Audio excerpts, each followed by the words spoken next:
Yeah, I think we have so much to talk about because we're both parents. Yes, we're too much.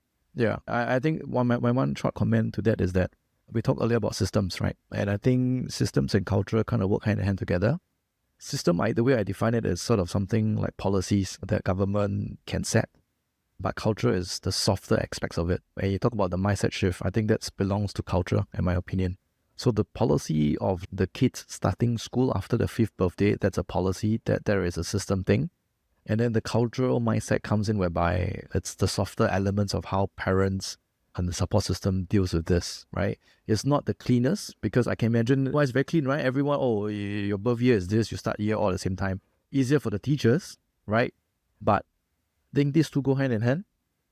And sometimes, and they feed off each other, right? Sometimes some may argue the system must kickstart this first, followed by culture.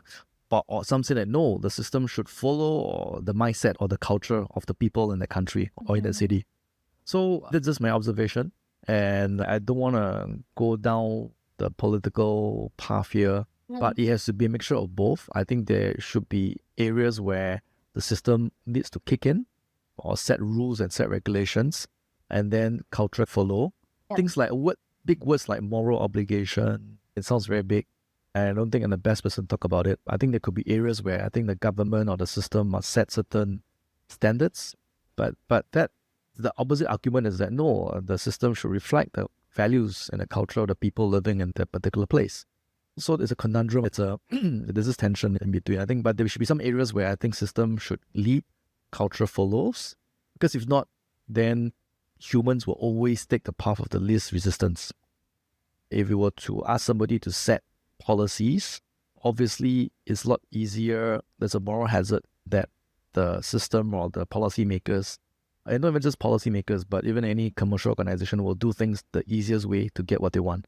These are very potentially fluffy ideas, but the short of it is... I think, I think you touched on a really good point. If I could recommend, it's actually a parenting book called NurtureShock.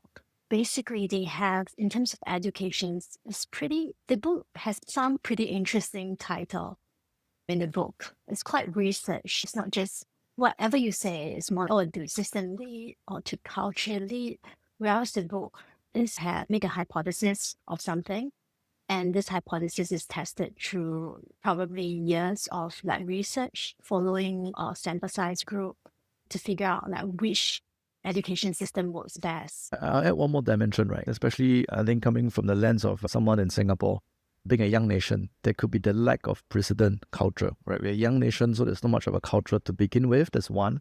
And I think there's also this resources element, right? Like you want to make sure that you utilize public resources, taxpayers' money in an efficient manner. So I think that also plays as a factor when coming to set policies and system measures. So I just want to add that to work to... Can I talk about NurtureShock really quick? Please. Go ahead. I'll put a link anyway in my show notes. NurtureShock, okay, this is a parenting book, okay? So the title is really interesting. Number one, the inverse power of praise. So they really went on and researched what does praise do to a child. Number two, the lost hour. Basically, they also did a research on the child whereby you have children waking up at very early 6 a.m., allowing children to sleep naturally and wake up on their own, and research what it does to their IQ points, emotional well-being, ADHD, and obesity.